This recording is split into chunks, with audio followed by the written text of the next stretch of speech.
Hey guys, so we've got some cool stuff for you today. I found a great deal on a razor that can get pretty expensive because they're not all that common, is my understanding. This is an ABC Pocket Edition.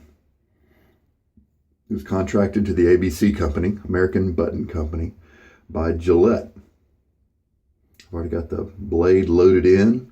It does take some fiddling with the alignment, but didn't take me very long at all, just a few seconds. We'll talk more about this later. Today we're going to do a face lather.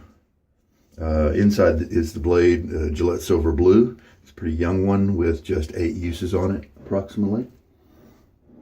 I've got the PDP Provence number 63, a nice warm spicy scent. I really enjoy a lot. It's a vegan soap. It's a quad milled puck, so it's super hard. So I've got it soaking down at the sink level. The brush we're going to use today is the Maseto 2-band Finest. Love this knot a lot. Really happy with it. And this is the Memphis handle, kind of a barber style handle. All right, let me get my face wet. The blade's already in the razor. I like to do that with dry hands, undo the blade because, you know, paper envelopes and stuff. So I try to do that before I get my hands wet. All right, I'm gonna do a brush, a face lather today because I want to try that with the PDP, see if I get any different results. I've been a little disillusioned with the PDP lather lately. Super performance, excellent performance, nice slick layer on your skin. But in terms of just the feel, it is not super creamy. It's kind of an airy froth, even though it does lay down a nice layer of slickness. And so I still think it's a great value soap to have around. The scent is top notch. I love that about it. But I'm trying to get the lather to be just a little creamier. All right. So we're trying different things. Let's see what happens. Just a few minutes. I have, several minutes. I have soaked the puck. So I dumped that water off. If you use a bowl, you can pour some of that lather in the bowl and have some extra soap there. All right, I'm going to shake most of the water out of this brush. And actually, you know what? I'm face lathering, so I'm actually going to do it a little differently this time. I'm going to shake just a little bit out of the brush. Okay, a little bit more. And not leave some water in there. And we'll just load up. Let's load up for, there's 45 just went by. Let's load for like 40 seconds or 45 seconds. And okay, see, look how it's super airy right now. That's because I had a lot of water in the brush. Now, perhaps I need to come at this lather, at this soap with a drier brush, you know, that we could discover that, this shave. Okay, 30 seconds has gone by. It's now switched to a little bit drier of a lather. Now this is a 24 millimeter brush. It's got lots of tips. It's pretty dense. And so a 30-second load may be all we need. Okay, there's 45 seconds. Just for grins, let's go for a full minute just to see how things change. And almost there in a couple of seconds now. And there we go. So that is what it looks like after a minute of loading, starting with a semi-wet brush. And then, yeah, it did change a little bit. It didn't stay that super airy, frothy stuff for the whole time.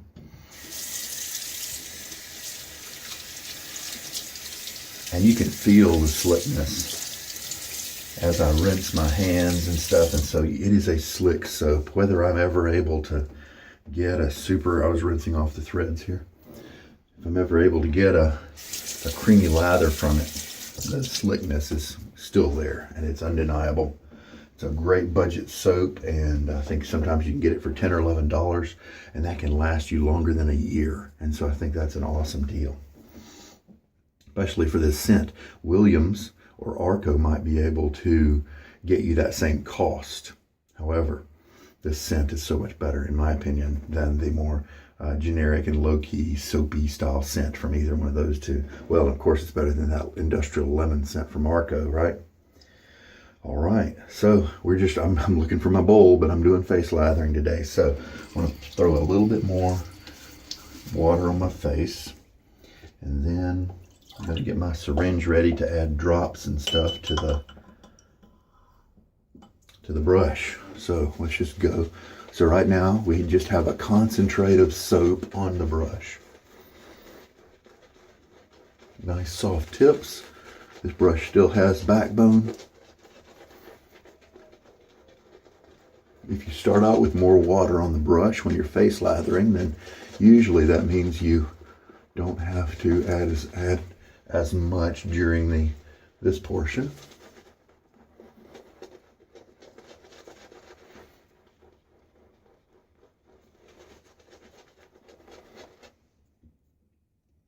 Now, if you are a bowl latherer, I discovered that I had to add maybe 2 or 3 teaspoons of water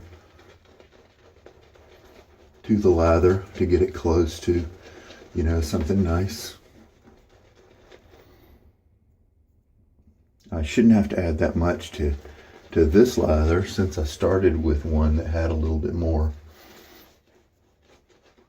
water in it in the brush. I'm glad I chose a nice soft brush. One thing about face lathering is there's a lot of work on your face that has to be done, a lot of brushing. And if you have a nice soft brush, then that could be a very nice experience. But if you like scrubby brushes, then you may want to bowl lather.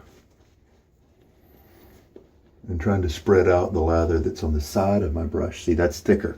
That's because that's kind of coming through the brush process.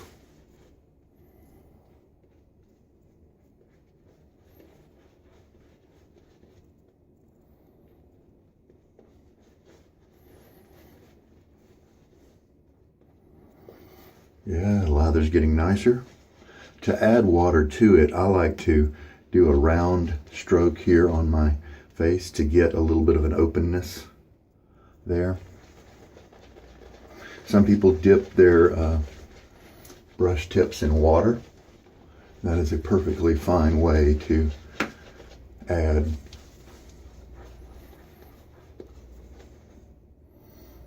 Wonder where that blob went. And that's one of the reasons I don't like face lathering. That was a perfectly good blob of concentrated lather that just zoomed off my face because the brush can only hold so much. And so I think in my theory, you're throwing a good bit of water down the drain when you do your first lather, do your face. The first pass. Now this is probably a little too dry. However, if I keep adding water, it's just going to keep flying off the brush. So let's just keep on going with the shave. And I am going to try to conserve a little bit of lather. Do a round bit right there. And then grab the lather from the regions that aren't going to get shaved. It's not really very much lather. I didn't need to worry about that.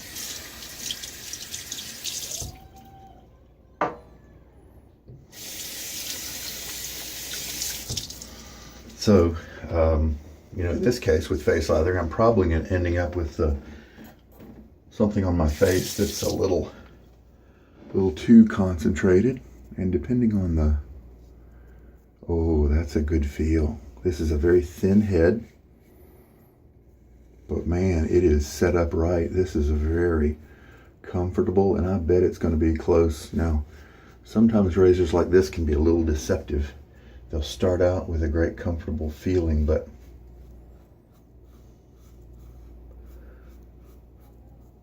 the aggressiveness can slowly build up as you thin down your beard. So we'll just see. So about this razor, there are some different variations of it. Some people have counted like 8 different variations. The American Button Company, and I should have brought the case with me. I'll shave with this razor again and show you guys the case. And then we'll do a razor tour on that day. Not a lot of blade feel, because the blade is pretty flat with curvature. It's a thin head, but the blade isn't really being torqued too much, and just kind of keep it in line with the open combs. Feels good. Let's rinse. Yeah, that gave me a really good shave. To be honest, if I didn't have a high scrutiny job, I could probably just roll on with this shave. All right, so we'll take our brush here with the concentrate. It's not as concentrated as the first pass since we added water.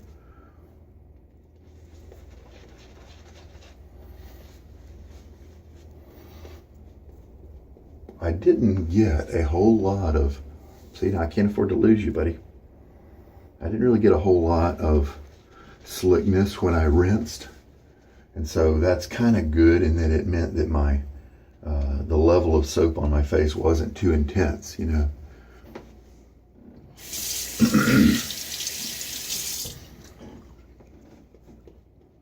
So now we're not going to do too much scrubbing here since there's just not as much lather left on the brush. You can still, even though you don't scrub, you can still add a little water if you want.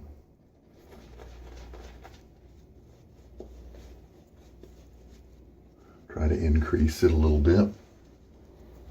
And then if you discover all it does is get thin, you know you've hydrated it enough already. If you discover that more lather just comes out the side of this thing as you're working it, then now you know that your lather did need more water. All right, there we go.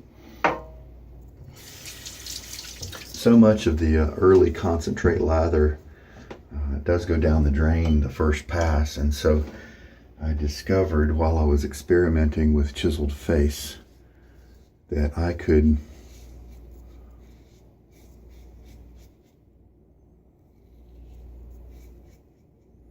load for 10 seconds and get 3 passes of lather from a face for a face lather. But that last pass was kind of a lot of work, a bit of a chore to spread around because it was so thin and weak.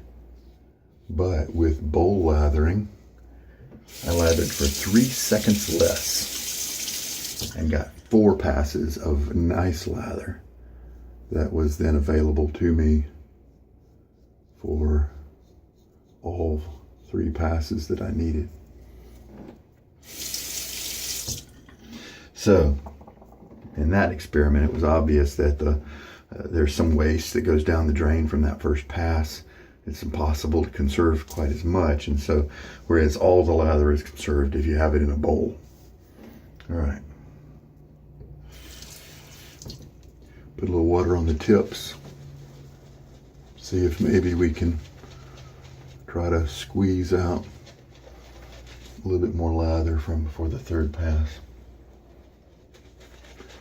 And here is an example where you don't need a big old Santa's beard of lather. However, this is it is more luxurious and better on the face feel if you have a little bit more than this. So, this could be an example where I show you one of the reasons why I don't like face lathering. Number one, you get that concentrate just sometimes coming off your brush, going down the drain.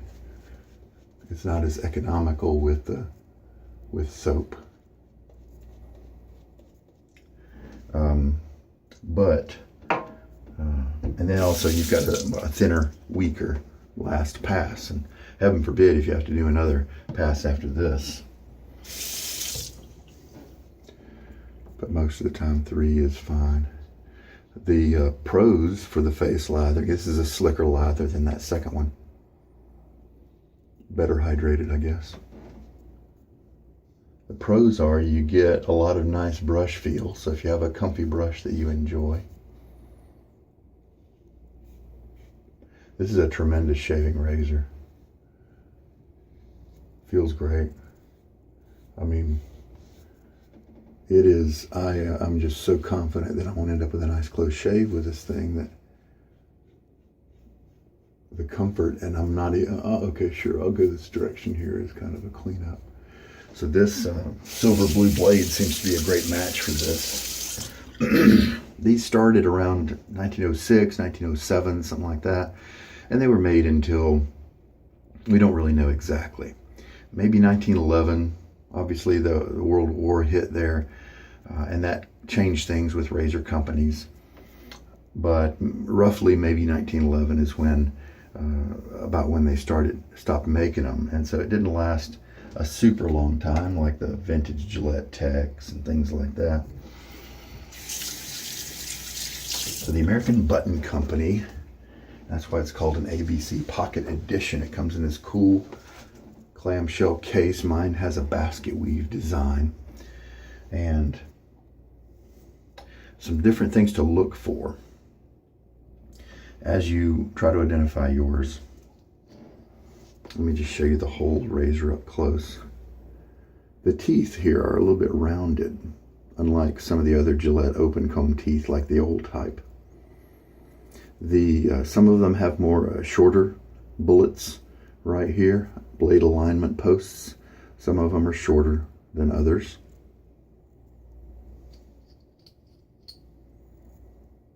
I'll take here's the silver blue. So here's what that top cap looks like. And unlike some of the techs that would come later and other razors, they hadn't yet started to put those 4 posts to help with blade alignment. So it's just kind of a plain base top cap with the 3 posts coming off. Now, here's the top cap, and you can more easily see those rounded teeth. I've got a serial number there. What does mine start with? Oh, it's a very faint letter. I don't even know that I could guess at that. It's not round leather. I can only see the bottom of it. So I don't know. And some of them were that way. I read about it, and they would keep the letter the same. They just wouldn't retool it very often. And so then it would occasionally get really faint. Some of these were gold plated, gold, and some of them were silver. This would have been super tarnished if this was, silver, so maybe it's lacquered or something like that. I'm not quite sure about the composition. I do know that the handle is solid metal and not hollow like the Techs. So here's that, and then that goldness right there. Surely that's got to be brass underneath there, right? But here especially you can see the rounded nature of the open comb design. Well, I'll tell you what, it sure works. That is the truth. I got a great shave. Now the handle, a couple things to look for. This is the shell design handle. Look, maybe seashells or something like that. Another thing is it's thicker here and tapers down as you come here. There is one variant where it's a shell design like this, but it's a consistent width the whole way. Another thing to look for is the rings. This is a 1-ring, single ring shell ABC. Now, single ring is another term you might hear regarding early Gillettes, because they produced a double ring old type first for a few years, and then they switched to a single ring that was easier to manufacture. So as a result, those double rings are more rare and often can cost a couple $100. I'll probably never own one, and I'm fine with that. The single rings are more common, and sometimes you can get them for 20 bucks or something like that. They still shave nicely. They look really, they look good, nice and solid. So I do have a single ring. And so this is a shell design. In the Techs, or the old types, a lot of times it's a tube here, a hollow tube, and then it is consistently the same diameter. And then the ball at the end, sometimes with the old types, it's a little bigger of a ball. With the Techs, the ball is about the same diameter as the handle. So sometimes if you're just looking at a picture and the person maybe has misidentified the razor or doesn't know what it is, then if the ball is larger than the handle, it could be the old type that has the larger ball. But if there's a taper, then you know it's a pocket edition.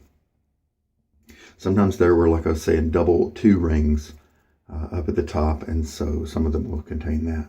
Some variants are a gold or yellow type finish, and some are silver.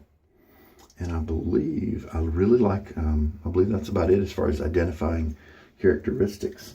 I really enjoy the heft and the balance of this razor because it's a solid handle, and that end chunk here, man, that just helps you out. Keep it all balanced. It's actually a pretty loose screw in until you get to the very end, but the balance of this razor is here, and that's most DE razors are more about here, but because of the bulb here, you can easily hold it like this and be able to maneuver it with great finesse and balance and control because of that balance being backed off just a little bit. And it's heavy enough to where it feels solid. It doesn't feel like you're using something cheap and poorly made, if you will. So I'm a big fan. I didn't know how it would shave, but it shaved really well. Now I've left this kind of lather on my face. I am feeling a little bit of itchiness on certain parts of my face, but I think that's just a soap drying kind of thing, and I'm fine with that totally. So the scent, sometimes those scent oils can bother people's skin. Doesn't seem like it's going to bother mine. Another pro about face lathering is that your face feels the lather at every stroke, and so as you're adding water, you can feel when it starts to get creamy. In addition to using your eyes, you can see when the dryness might give way, or the intensity or thickness might give way to something that's spreading a little nicer, that sort of thing. But your skin can really tell you when it's about time to stop. A con is that I couldn't really tweak it to the right moisture that I wanted. Taking it, thicker or thinner and farther with really good hydration would have just ended up in more lather and ending up on the floor and down the drain. So I just kind of stopped where I was. So if you kind of have sensitive skin, then you may want to try bowl lathering for a little while. Get it to a nice hydrated level. That way you're never putting that concentrate on your face in the beginning. You're starting out with the lather in its finished state. Well, I got a good shave, and I'm not a great face latherer now, at least with this kind of stuff. I face lathered for quite a while with my Vanderhagen brush in the very beginning, and the Vanderhagen soap, and then I did it with Irish Spring soap. That was fun. Irish Spring is not quite as smooth and creamy as some other options that are out there, but it works. It works, and it's inexpensive, super cheap. 50 cents where I am. All right, well, there we go. Let me see if I can, let's check out the doneness here. Yeah, that's beautiful. That's a nice close cut. I just see some tips, and in some cases I don't see any tips because it got cut so close. So that is top notch. That's an excellent shave. So this is a warm, spicy scent that I am a big fan of, and I think I am going to, because I had to use the concentrate on my skin, and then at the end the lather was thinner, and especially that second pass, it wasn't as slick. So I don't feel that I went through the shave quite as protected as I usually am with bowl lathering. So I'm going to use a non-alcoholic post-shave product. This is Lucky Tiger, and it is a like aloe type toner, calendula, chamomile. It's got an orange scent to it. Feels great. Yeah, aloe, calendula, chamomile. And I even use it sometimes when I don't need, because I like the smell and just the relaxation on the face. Even when I don't need its healing properties, I use it sometimes there too. So this soap is not supposed to give you a lot of post-shave kindness to your face like some of the newer American croaks do. And that's okay, it's not supposed to. Some people, if you have dry skin, then maybe this might not be the soap for you. if a balm afterwards isn't enough to get your skin where you want it to be. You may need to find one of those soaps with oils and butters and things like that built into the soap to give you that nourishment during the shave, as well as when you follow it up with a good moisturizer after the shave. But it's supposed to be a quality lather that gives you good gives you good shaves and goes a long way. And at that it excels in. At that it excels. And especially the scent is just nice. Really, I have not stopped talking about the scent, right?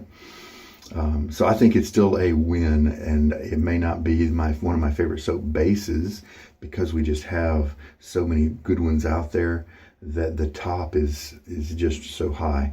But and even when you're face lathering, you don't feel it between your fingers, and it does feel slick on your face. It does feel protective, and so I still will highly recommend it.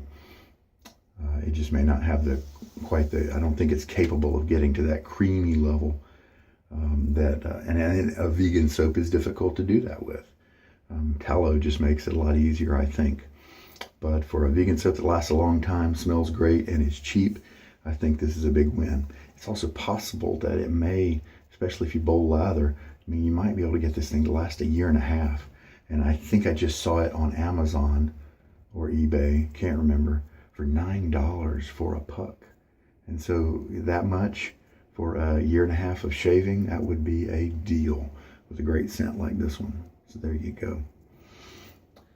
All right, I won't do any more of a razor tour. I kind of ended up doing one anyway. And so I may mark this one as a razor tour, but I'll bring the basket case to show you guys. Next time I use it, I'll try to do that. Well, that was a good shave. Except for the weaknesses in the lather. If that would have been a face lather, it would have been a little bit nicer. But the brush was excellent. The slickness of the soap was nice.